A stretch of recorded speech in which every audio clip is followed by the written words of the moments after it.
नमस्कार मित्रों, आज हम क्षमा पर चर्चा करेंगे।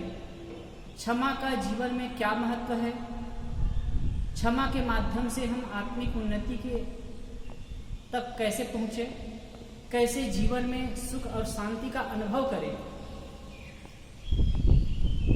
इस पर चर्चा करेंगे।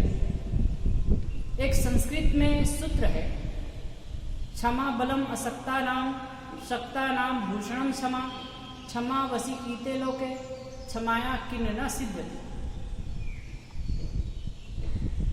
असक्तों का भूषण क्षमा है और शक्तिवान असक्ता नाम भूषण क्षमा, शक्तिशालियों का बल है। क्षमा से क्या किसको वश में नहीं किया जा सकता और क्षमा से क्या सिद्ध नहीं हो सकता। क्षमा बहुत बड़ा सद्गुण है। क्षमा जीवन में हो तो हम बहुत कुछ द्वंद्वों से अपने आप को बचा सकते हैं। जब हमसे कोई गलती हो जाती है, हम कोई गलत कर जाते हैं, तो हम सामने वाले से क्या अपेक्षा करते हैं कि वो क्षमा कर दे। ऐसे ही दूसरे भी कोई गलती कर दे, कोई उससे गलती हो जाए, तो क्षमा करने का साहस होना चाहिए। थोड़ी थोड़ी बातों में जो भभक पड़ते हैं, उलझ जाते हैं, वो वीर नहीं है। थोड़े थोड़े में लाठी डंडा उठा लेते हैं, गाली गलौज करने वाले होते हैं, वो बहुत कायर होते हैं। और वास्तव में जिसके पास क्षमा का बल होता है ना, वो बलवान होता है। क्षमा कायरों का आभूषण नहीं हो सकता, क्षमा कमजोर व्यक्ति का आभूषण नहीं हो सकता, क्षमा बलवान का ही आभूषण हो सकता है। क्षमा ऐसा सद्गुण है कि जिससे हम दूसरे का दिल जीत सकते हैं। मैं कहीं एक पुस्तक में पढ़ा था, रानी लक्ष्मीबाई के समय की बात। झांसी के लगभग दक्षिण तरफ चंबल नदी बहती है और उस क्षेत्र में, दक्षिण या पश्चिम जैसा भी हो, उस क्षेत्र में एक डाकू रहता था, बड़ा ही खूंखार, और वो लोगों को बहुत परेशान किया करता था। गुप्तचरों द्वारा सूचना मिली, लोगों द्वारा संकेत मिला कि वो परेशान कर रहा है, और बरसात का मौसम था। रानी लक्ष्मीबाई ने मीटिंग की और सोचा कि फिर हम चले वहाँ और उसको पकड़ा जाए। तो घुड़सवार होकर के, घोड़े में सवार होकर के कुछ सैनिक और स्वयं रानी लक्ष्मीबाई भी निकल पड़ी। लेकिन जब नदी के पास आए, चंबल नदी के पास आए, तो बरसात का मौसम था, नदी बह रही थी, पानी बहुत ज्यादा था। तो और सैनिक थे, उनके अंगरक्षक थे, वो लोग तो घबरा गए कि महारानी आगे नहीं जाया जा सकता, नदी पार करने में संकट है, खतरा है। तो महारानी लक्ष्मीबाई तो एकदम दृढ़ निश्चय वाली, अदम्य साहस वाली महिला थी। वो जिस किसी प्रकार वो सोचती है कि जैसा भी हो, हम इनको नदी पार करना है और जाना है उस पार।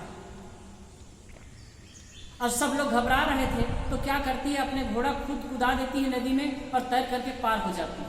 और जब रानी को कूदते देखते हैं, तो फिर सब लोग कूदते हैं, घोड़ा कुदा करके और पार हो जाते हैं। फिर उधर जा करके जिस जंगल में वो डाकू रहता था, उसको सब तरफ से घेरते हैं।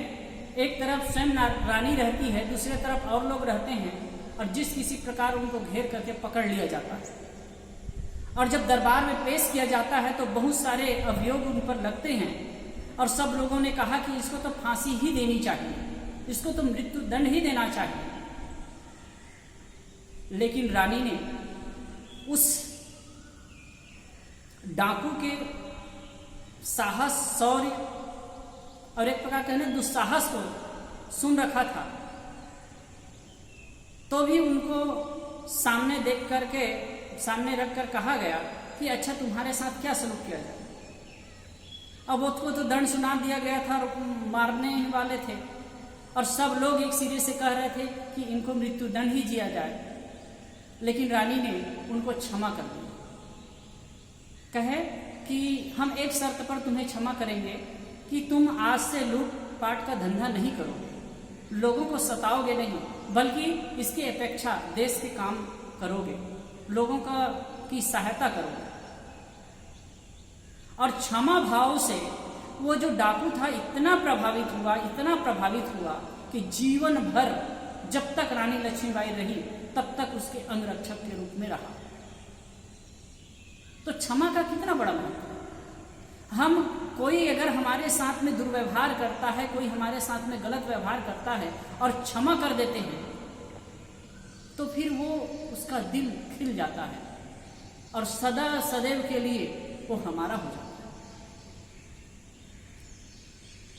एक सूत्र है, और जीवन में यदि आप सुकून चाहते हैं, शांति चाहते हैं, तो आप रोज प्रातः उठ करके जब रात में अपने बिस्तर पर जाएं तब, और सवेरे उठे तब, जब बिस्तर में जाएं तब सहज रूप से बैठ जाइए और उसके बाद मन में भावना करिए, यदि मेरे तन और मन से, तन मन वचन से किसी को कष्ट हुआ है, जाने अनजाने में किसी को कष्ट हुआ है, तो उससे मैं दिल से क्षमा चाहता हूं। और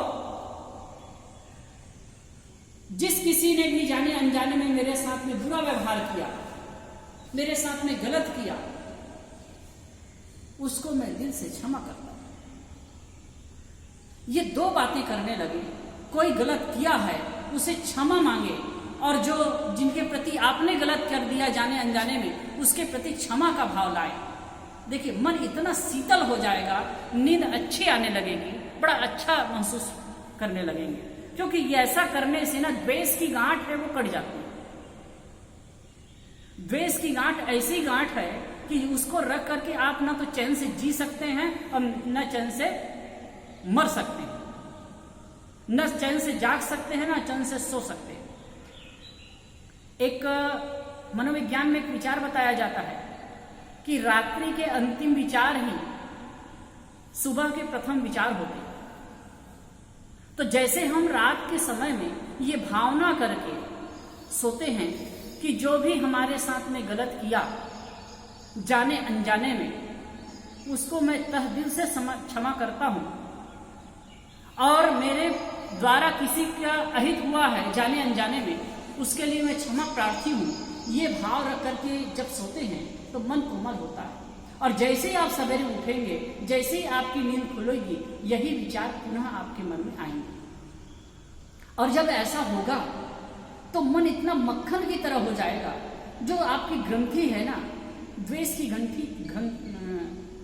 ग्रंथि है, वो टूट जाएगी और इतना अच्छा महसूस करेंगे। और एक चीज याद रखिए, यदि हम मन में द्वेष का गांठ बनाए रहते हैं ना, तो मन में ही वो गांठ नहीं बनती है, शरीर में भी वो बनती है। इसलिए सबके प्रति क्षमा भाव होना चाहिए। कई बार होता क्या है, कैसे हमारा मनोविज्ञान काम करता है, कैसे ये प्रकृति काम करती है, मैं बताऊं। जैसे कि आप मार्केट में सब्जी लेने गए, सब्जी लिए और सामने वाला सब्जी दे रहा है, और आप सब्जी लिए तो कहे कि भाई ठीक ठाक देख करके दे दीजिए, आप विश्वास करके उन पर सब्जी लिए, और वो अच्छा भी डाला, उसमें खराब भी डाल दिया। आए आप घर में और आ करके देखते हैं उसमें खराब भी है, तो उनके प्रति आपका मन द्वेष से भर जाता है, घृणा से भर जाता है, आप गुस्सा करते हैं और कुछ गाली गलौज करने लगते हैं। तो ये तो बात आई हो गई, घटना समाप्त हो गई। लेकिन जो अपने मन में आप संस्कार बनाए, जो उसके प्रति दुर्भावना पैदा किए, वो तरंग वहां तक ही जाएगा, उसके तक जाएगा। एक तो आपका चित्त अशांत होगा, और दूसरी बात है उसका भी चित्त अशांत होगा। इसलिए कभी भी किसी के प्रति इस प्रकार की भावना न करें। यदि आप शांति इच्छुक हैं, यदि आप सुकून जीवन में चाहते हैं, तो किसी के प्रति भी वैर विरोध की भावना न रखें।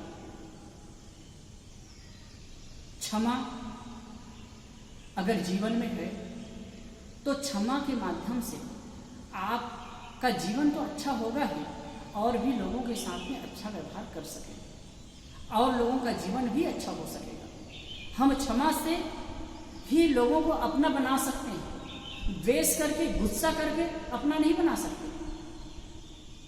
इसलिए क्षमा वह सूत्र है, वह गुण है, वह मंत्र है जो सबको अपना बनाता है। इस क्षमा को जीवन में धारण करके हम बहुत सारे दुखों से मुक्त हो जाते हैं, बहुत सारे झंझटों से मुक्त हो जाते हैं। कभी कोई आदमी कुछ गलत किया, या किसी ने हमें गाली दी, या किसी ने हमारे साथ में दुर्व्यवहार किया, और हम तुरंत तमतमा जाते हैं, तुरंत उलझते हैं, तो उससे क्या होता है? एक तो हम उत्तेजित हुए, सामने वाले के साथ में हमारा व्यवहार खराब होगा, और आगे के लिए हमारा भविष्य भी खराब होगा। तो ये ना हो। और वहीं पर यदि क्षमा भाव रख ले और उसे लेट गो कर दे, शब्द क्या क्या है? हवा का झोंका। गुरुदेव जी कहा करते थे, हवा का झोंका। किसी ने कुछ कह दिया, उसको लेट गो कर दो। लेकिन हमारी मानसिकता तो ऐसी होती है कि हम किसी के साथ में 5 वर्ष 10 वर्ष पहले भी बुरा व्यवहार हुआ हो, किसी ने हमारे साथ में बुरा व्यवहार किया है, तो उसको लेकर के हम गांठ बांधे रहते, द्वेष की गांठ बांधे रहते, और 10 वर्ष बाद भी वो मिलते हैं तो उसे उसी नजरिए से हम देखते हैं। ये सबसे बड़ा हमारी बड़ी कमजोरी है। हो सकता है उन्होंने भूलवश, गुस्सावश, आवेगवश कर दिया हो, लेकिन बाद में पश्चाताप किया हो और उससे वो अपने आप को रिलैक्स कर लिया हो, लेकिन उस बात को हम अपने गांठ बांध करके, अपने हृदय में रख करके उनके प्रति आज भी वैर भाव रखें, तो इससे क्या होगा? इससे हमें ही दुख भोगना पड़ेगा। इसलिए क्षमा को ऐसा सद्गुण है, क्षमा एक ऐसा गुण है, इसको जीवन में धारण करके हम शांति और सुकून की सांस ले सकते हैं। हमारा जीवन सुखमय होगा और पारलौकिक जीवन भी सुखमय होगा। सबके प्रति क्षमा का भाव रखें। और मैं ये सूत्र जो बता रहा हूं बड़ा ही महत्वपूर्ण है। चाहे आप गुस्सेल स्वभाव के हैं, चाहे आप ईर्ष्यालु स्वभाव के हों, कुछ भी हो, कोई ऐसा नहीं कहता कि मैं गुस्सेल हूं या गलत हूं, ऐसा हूं, कोई नहीं कहता। लेकिन स्वाभाविक है, हम में होता है, उसके साक्षी हम स्वयं होते हैं। एक जगह एकांत में बैठिए, जब अंतिम में सोने के समय चलिए शाम को, तो निश्चित ही आप आसन में बैठ करके भाव से, आपके पास में वो कोई तो रहेंगे नहीं जिसके साथ में आपने बुरा व्यवहार किया, किसी के साथ में आपका गलत व्यवहार हो गया। आप सहज रूप से बैठ करके अतः दिल से, निर्मल हृदय से आप कहिए कि जिसके प्रति मैंने गलत किया है, जाने और अनजाने में, उसको मैं दिल से क्षमा करता हूँ, यानी उससे मैं दिल से क्षमा मांगता हूँ।